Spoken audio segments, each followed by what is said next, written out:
विद्यार्थियों, आज हम 10वीं क्लास के चैप्टर 5 अरिथमेटिक प्रोग्रेशन समांतर श्रेणी के बारे में पढ़ेंगे। समांतर श्रेणी अरिथमेटिक प्रोग्रेशन किसे कहते हैं? अगर किसी भी श्रेणी, जैसे अपन ने श्रेणी मानी A1, A2, A3 up to so on AN, तो ये श्रेणी समांतर श्रेणी या फिर ये प्रोग्रेशन अरिथमेटिक प्रोग्रेशन कब होगा? जब A2 और A1 के बीच का डिफरेंस, A3 और A2 के बीच का डिफरेंस, A4 और A3 के बीच का डिफरेंस अगर ये इक्वल होता है तो इसका मतलब ये जो प्रोग्रेशन होगी वो कौन सी होगी? Arithmetic progression. अरिथमेटिक प्रोग्रेशन के दो तीन की टर्म है, जैसे एक तो उसका ए, इसको अपन क्या बोलते हैं? First term. क्या बोलते हैं इसको? First term. हिंदी मीडियम प्रथम पद।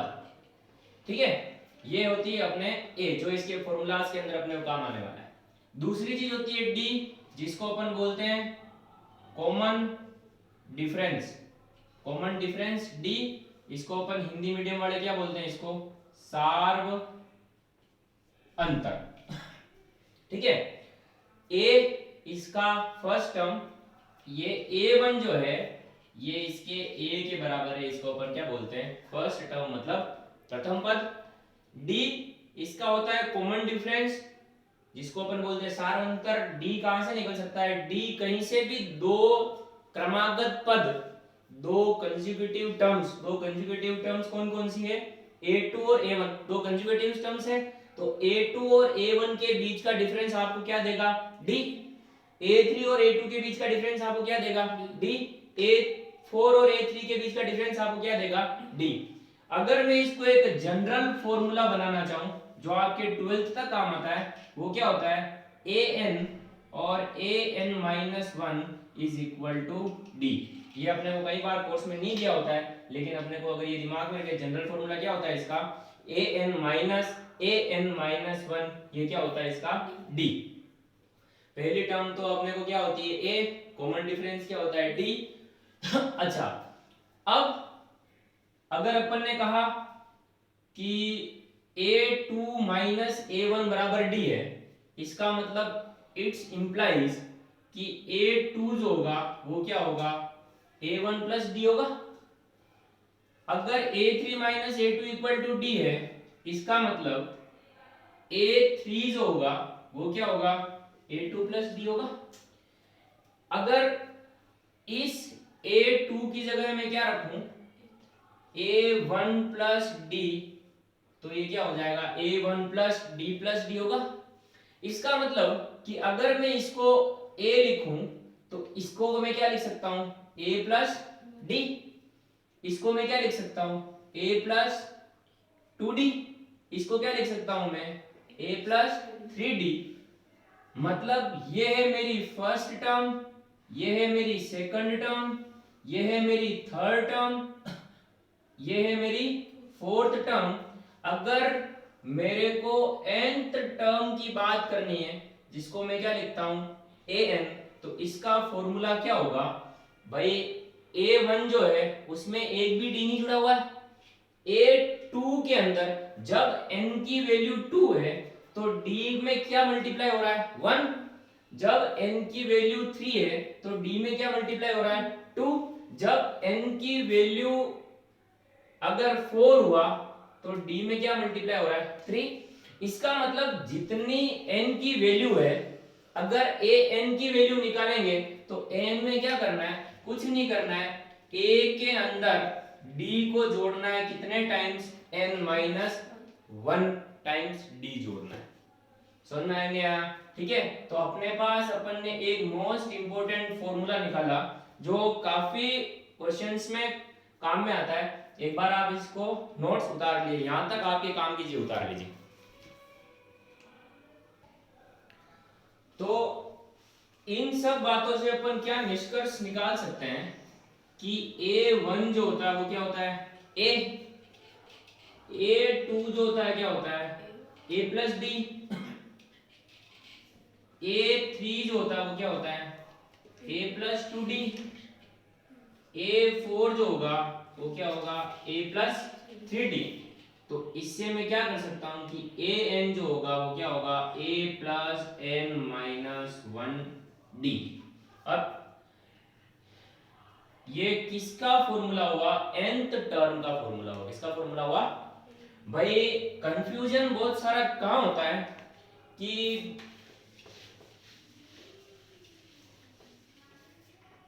A1 A2 A3 A4 up to Son AN, ये अपना फर्स्ट टर्म में क्या है, ये अपनी क्या है सेकंड, ये अपनी क्या है फोर्थ, और ये क्या है अपनी nth। कई बार बच्चे क्या करते हैं यहां पर n की वैल्यू क्या है 1, यहां पर n की वैल्यू 2, यहां पर n की वैल्यू 3, यहां पर n की वैल्यू 4, यहां पर n की वैल्यू 5, सॉरी यहां पर n की वैल्यू क्या होगी n होगी। ठीक है, अगर आपको कोई कहे कि भाई आपको A7 निकालना है, इसका मतलब आपको क्या निकालना है 7 टर्म निकालनी है। क्या निकालनी है, अगर आपको कोई कह रहा है कि AN निकालो, इसका मतलब आपको क्या निकालनी है n टर्म निकालनी है। समझ में आया क्या? अब जैसे अपन एक एग्जांपल ले रहे हैं, एक एग्जांपल अपन ले रहे हैं कि a square a cube up to so on a की पावर n, और दूसरा लिया मैंने a 2a 3a up to so on na। मेरे को इसका a निकाल के दो। अगर ये AP है तो मेरे को इसका D निकाल के दो। इसी टाइप से इसका मेरे को A निकाल के दो, और अगर ये AP है तो मेरे को इसका D निकाल के दो। फास्ट।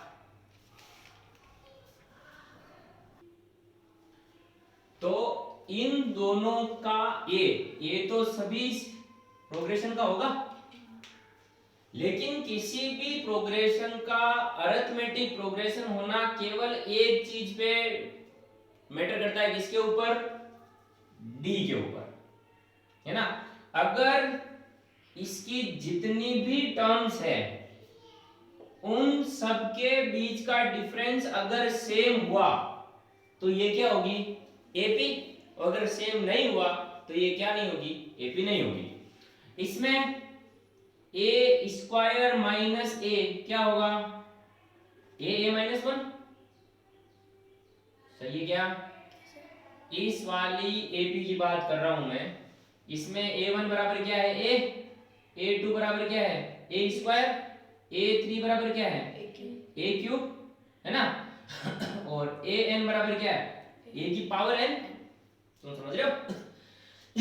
तो इसका d जो होगा, d के लिए मैंने एक फॉर्मूला बताया, तुम रिवाइज कर सकते हो। d इज इक्वल टू क्या करा था मैंने, a2 माइनस a1 भी होता है, a3 माइनस a2 भी होता है, a4 माइनस a3 भी होता है, बताया था मैंने। तो मैंने ये क्या लिखा, d is equal to a2 minus a1 लिख सकता हूं। a2 कौन है भाई, ये a1 है और ये क्या a2 है। a2 क्या है इसका a स्क्वायर माइनस a, इन दोनों के अंदर a कॉमन ले सकता हूं, a कॉमन आएगा इसके अंदर, a कॉमन आएगा, इसका मतलब क्या होगा a माइनस 1 होगा, इसका d यही होगा। सेकंड ये तो निकला। अब एक और d कहां से निकाल सकता हूं मैं, a3 माइनस a2 से निकाल सकता हूं। अच्छा तो क्या होगा a cube minus a square, तो ये क्या होगा a square common a minus 1। तो क्या आप a माइनस 1 और a स्क्वायर a माइनस 1 को बराबर कर सकते हो क्या? नहीं कर सकते हो। इसका मतलब ये जो प्रोग्रेशन होगी वो अरिथमेटिक प्रोग्रेशन नहीं होगी। समझ में आया क्या? अब इसकी बात करें तो इसमें इसका अपन ने डी निकाला, इसका डी निकालो तुम a2 माइनस a1 से क्या आएगा 2a माइनस a क्या आएगा a, फिर निकालो a3 माइनस a2 से क्या आएगा 3a माइनस 2a, तो भी क्या आ रहा है a। अब मैं किसी से भी निकालूंगा 4a माइनस 3a, तो भी क्या आएगा a। इसका मतलब इसका d कितना आ गया सेम आ रहा है। अगर किसी भी प्रोग्रेशन में टू कंसेक्यूटिव टर्म के बीच का डिफरेंस अगर सेम आवे, जिसको मैं क्या कहता हूं कॉमन डिफरेंस d, अगर सेम आवे तो ये वाली प्रोग्रेशन को अपन क्या कहेंगे अरिथमेटिक प्रोग्रेशन कहेंगे। और अरिथमेटिक प्रोग्रेशन का मैंने एकमात्र फॉर्मूला अभी तक पढ़ा था, वो फॉर्मूला nth टर्म का क्या पढ़ा मैंने an is equal to a plus n minus 1d। समझ में आया क्या?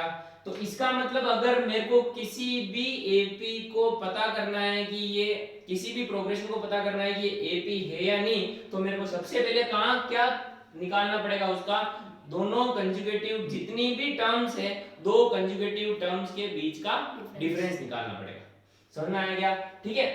तो अब अपन कुछ और एग्जांपल लेते हैं, तब तक आप इसको उतार लीजिए। अब आपके बुक आरबीएससी 10th का एग्जांपल नंबर फर्स्ट ये पूछ रहा है कि एपी दी हुई है, इसने कह दिया ये एपी आपको चेक नहीं करना है, वो ये कह रहा है -5 -1 3 और 7 अगर एपी में है तो आपको इसका फर्स्ट टर्म और कॉमन डिफरेंस फाइंड करना है। तो फर्स्ट टर्म तो सबके लिए इजी है भाई, ये एक नंबर का क्वेश्चन आ सकता है कि फर्स्ट टर्म और कॉमन डिफरेंस, तो आधा नंबर तो आपके आज ही पक्का हुआ, ए मतलब तो आसान है। ठीक है, common difference D, common difference D कैसे निकलेगा?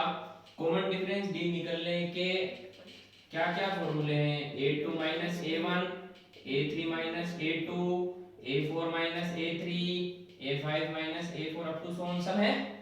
अपन किसी भी एक फॉर्मूले से निकालें भाई, मैंने a2 क्या हुआ है, अगर अपन इसका निकालना चाहे a1 बराबर क्या है -5, a2 बराबर क्या है -1, a3 बराबर क्या है 3 और a4 बराबर क्या है 7, तो a2 माइनस a1 क्या हो जाएगा -1 माइनस -5, -1 -5। अच्छा, दो चिन्ह कभी एक साथ है, दो साइन कभी एक साथ रह सकते हैं, तो इनका मल्टीप्लिकेशन होगा, माइनस और माइनस का मल्टीप्लिकेशन हो गया क्या होगा प्लस, तो ये क्या आ जाएगा इसका 4। यहां से डी कितना आया 4। उसने कहा हुआ ये एपी है, मतलब अगर आपको चेक करना भी हो तो अपन कैसे चेक कर सकते हैं कि a3 कितना है 3, माइनस की जगह माइनस, a2 की जगह -1। ठीक है, तो क्या हो जाएगा दो चिन्ह एक साथ ही रह सकते हैं, 3 + 1, यहां से भी कितना आया 4। और अगर आपको चेक करना हो प्रैक्टिस के लिए तो a4 कितना दिया हुआ है 7 -3, इसका मतलब क्या हुआ 4। तो इस अरिथमेटिक प्रोग्रेशन का जो a आया वो कितना आया -5 और इसका जो d आया वो कितना आया +4। समझ में आया क्या? अच्छा, अब अगर अपने को d पता करना हो तो d पता करने के अपने पास कितने तरीके थे? बहुत सारे तरीके थे फॉर्मूले, पर आसान तरीका क्या है भैया, अगर माइनस प्लस में कहीं कंफ्यूजन हो तो किन्हीं भी दो कंसेक्यूटिव टर्म के बीच का डिफरेंस निकाल लो, आगे वाले को पीछे वाले से माइनस कर दो। समझ में आ गया? इसको उतार दो। अब अभी तक अपन ने पढ़ा कि भाई अपन किसी भी प्रोग्रेशन को एपी है या नहीं अपन किससे पता लगाते हैं? डी से पता लगाते हैं कि भाई वो है या नहीं। डी और क्या रोल देता है? अगर डी पॉजिटिव है या डी नेगेटिव है। डी पॉजिटिव होगा अगर डी पॉजिटिव होगा तो a1 is less than a2 होगा।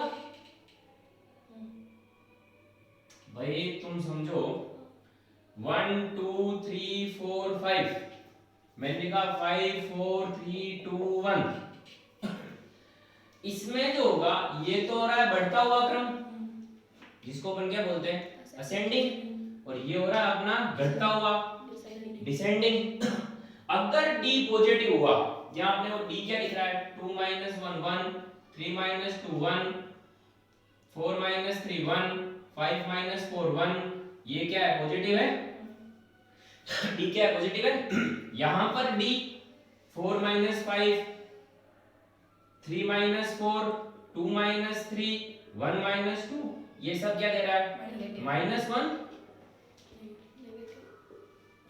इसका मतलब ये सारी टर्म्स क्या है नेगेटिव। अगर डी पॉजिटिव हुआ तो जो एपी होगी वो क्या होगी असेंडिंग फॉर्म में होगी। अगर डी नेगेटिव हुआ तो एपी जो होगी वो क्या होगी डिसेंडिंग फॉर्म में होगी, है ना। ये डेटा अपने को दिमाग के अंदर रखना है। अब अपना आज का जो होमवर्क होगा, होमवर्क फर्स्ट होमवर्क क्या है होमवर्क फर्स्ट क्या है कि अपने को